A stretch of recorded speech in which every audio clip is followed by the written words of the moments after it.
sauveur, c'est un grand prophète qui a sauvé les Juifs. Il les a envoyés vers Jérusalem pour fabriquer, pour créer leur temple.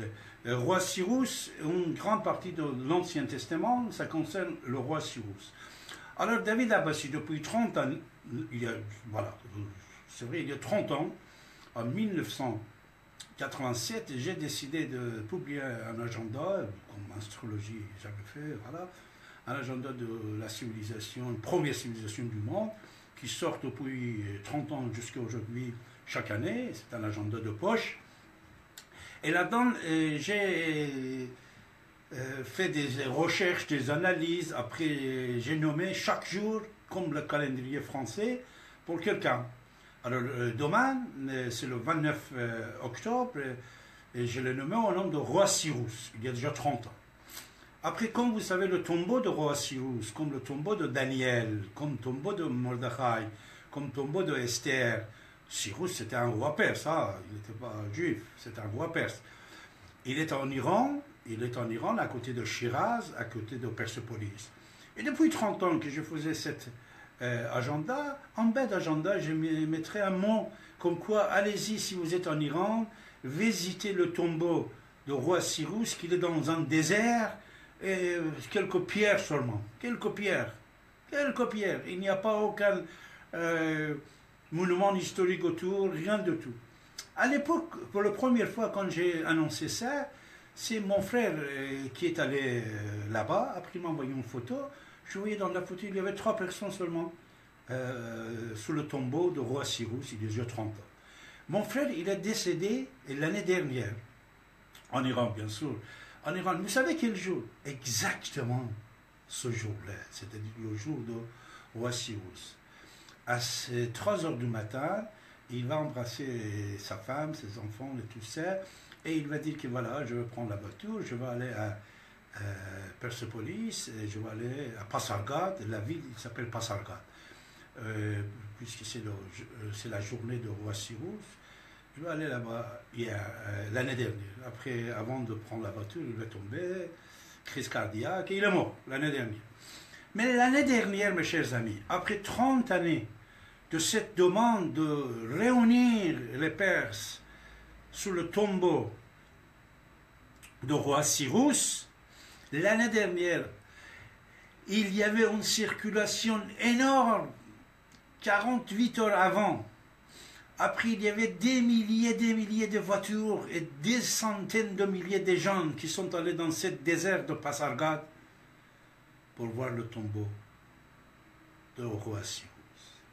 À l'époque, l'année dernière, j'ai annoncé, comme on m'a dit, qu'il y avait environ 1 500 000 personnes qui sont allées là-bas. 1 500 000 personnes. Quand je dis ça à la télé, puisque moi j'ai des émissions diffusées par satellite dans le monde entier, même en Iran, les gens ils peuvent regarder. C'est tous les jeudis. J'ai mon émission que je l'envoie par satellite à partir de Los Angeles. Tous les Iraniens, Tadjikistan, Israël, Arabie Saoudite, pays de Golfe Persique, Japon, partout, on peut nous regarder, on nous regarde depuis des années.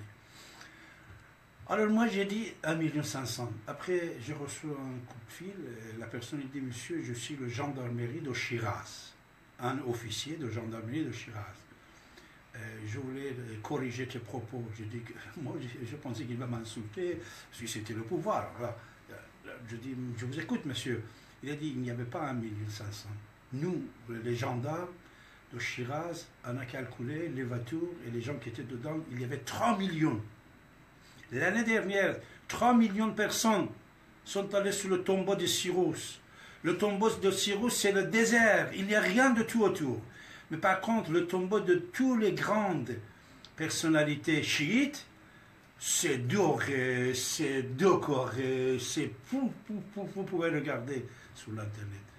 Mais le roi Cyrus, qui est adoré dans le monde, les Nations Unies, plusieurs présidents des États-Unis, qui soit Abraham Lincoln et les autres, ils ont parlé de lui, ils ont dit qu'ils ont fait leur vie politique grâce aux propos de Cyrus.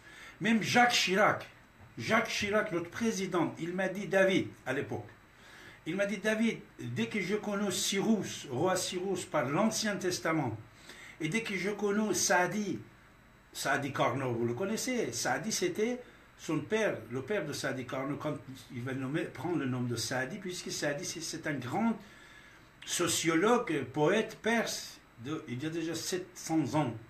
Il a dit, Chirac aussi, il a dit ces deux personnes m'ont beaucoup touché et j'étais intéressé par le politique grâce à deux personnes, le roi Cyrus.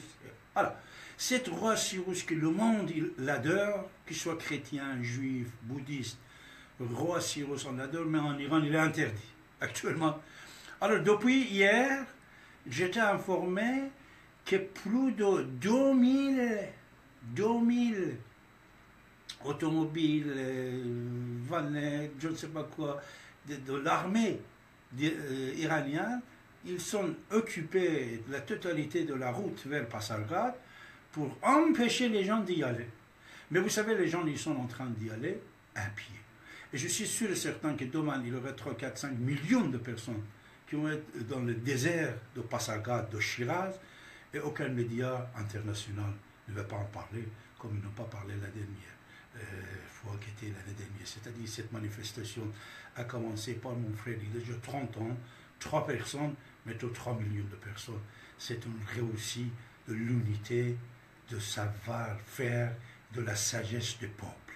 Pour ça, je vais donner un exemple aussi pour les Catalans. Les Catalans, c'est vrai, peut-être tout de suite, ils ne vont pas réussir, puisque la force va les empêcher.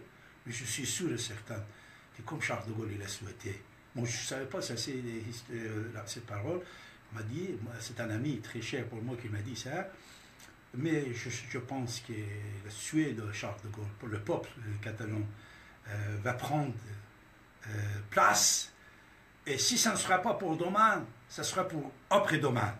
Pour ça, toujours, il faut avoir l'espoir.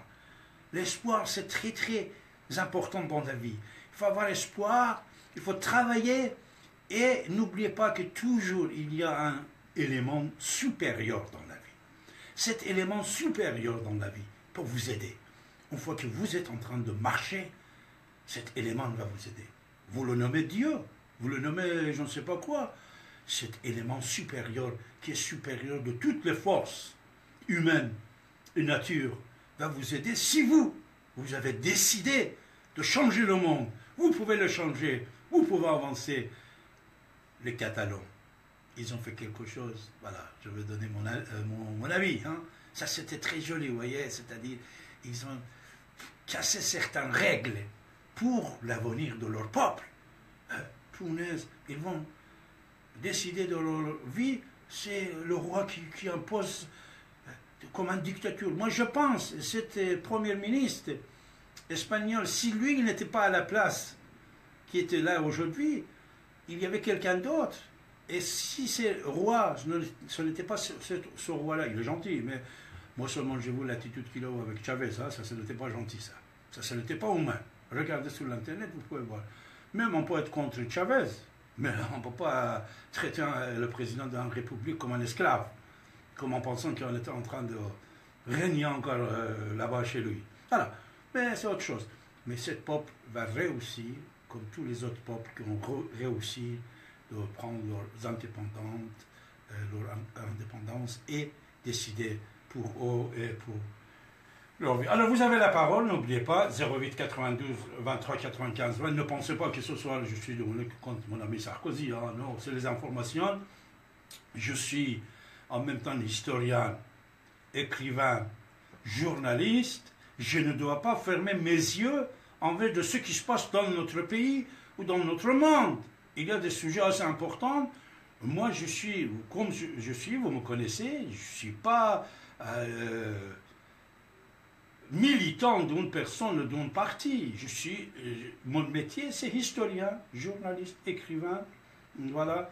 Et malheureusement, cette histoire s'est passée. Pour ça, ce soir, on va écouter ce petit reportage de France Info sur l'histoire de Sarkozy. Mais vous avez la parole.